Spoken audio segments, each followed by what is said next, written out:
Everybody up here at their place has a little button they can push, and when they push their button, it lights up where the chairperson sits, so we know who has asked to speak on something.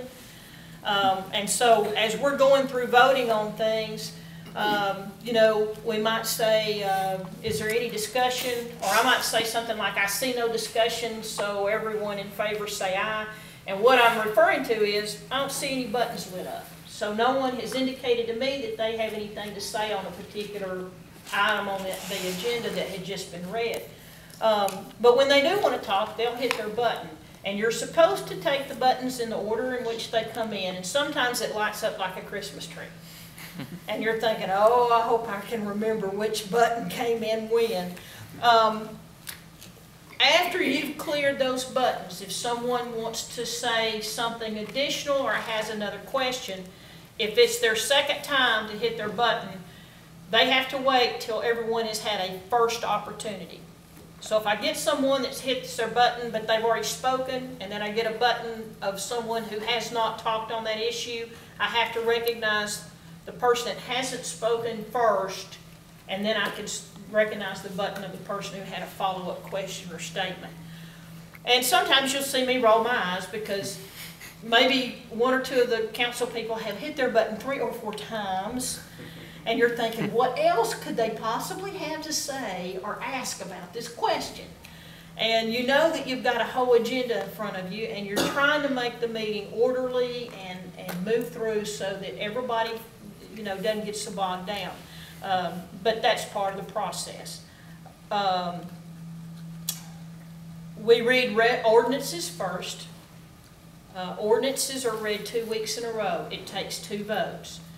I don't know why. That's an ordinance. Ordinances are normally things that are more long-term, things that will be in long-term effect. A lot of the, I'm trying to think of some things, and some of you who come a lot may think of something that would be an example of an ordinance. Matters of zoning. Yes, zoning is perfect, perfect. Now zoning's a little trickier, because with zoning you've had an applicant that wanted to change the zoning of a particular piece of property.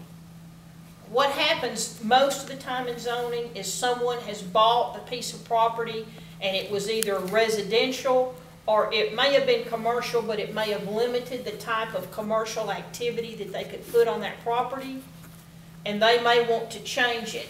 Recently we had one that was very controversial on Gun Barrel Road. It was zoned commercial, but not zoned for restaurants. It was zoned for offices. And a developer bought it knowing that it was zoned for offices, but hoping that the council would approve changing the zoning to allow a restaurant to go in there. And just so happened that the developer had someone who wanted to buy that piece of property and put an IHOP restaurant on it. Well, who doesn't want an IHOP near them? I mean, it's just great. But there was a land use plan, which is something the neighborhoods helped put together with the help of a regional planning agent. And they determined what happened on Gun Barrel.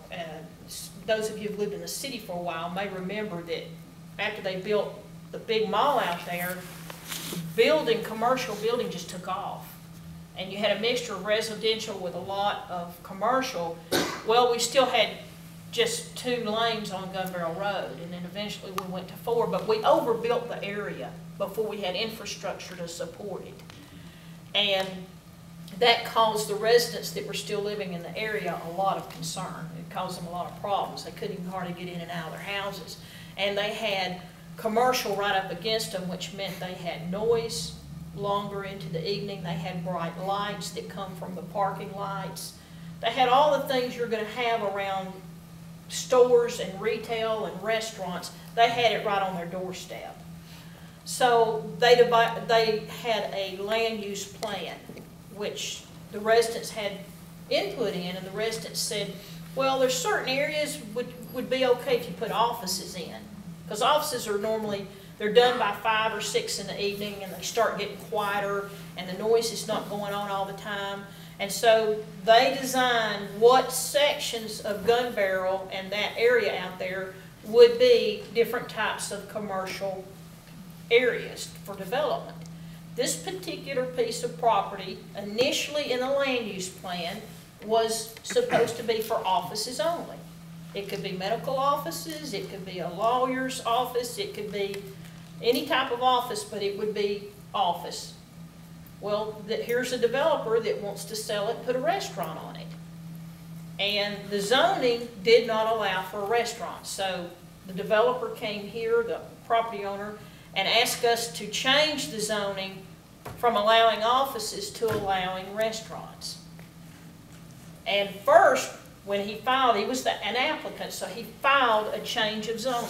And he files it with the regional planning agency. And they have to see if it's a match for the surrounding properties. They did not think it was a good idea. And it came to us for final vote. And so that's where the controversy started for us, because there was, you know, this guy really wanted us to change the zoning, and some of the council people really didn't want it changed. They believed that you should not change something that's in the land use plan. You should go by the original land use plan that the neighbors had input on. You should honor the plan. So that one was very controversial. But when it came here, the case came here, we do ask the applicant, do you want to come up and talk to the council and tell us why you want this zoning to go a certain way? Usually first somebody from the regional planning agency talks to us about the case and explains what the case is about. Tells us how long it's been going on, how the property was zoned, why it was zoned that way, what surrounds that property, if it's got residents right up against it, what other kind of commercial properties out there, if the traffic will hold, if the road on the traffic on the road will, you know, be okay to have this type of establishment.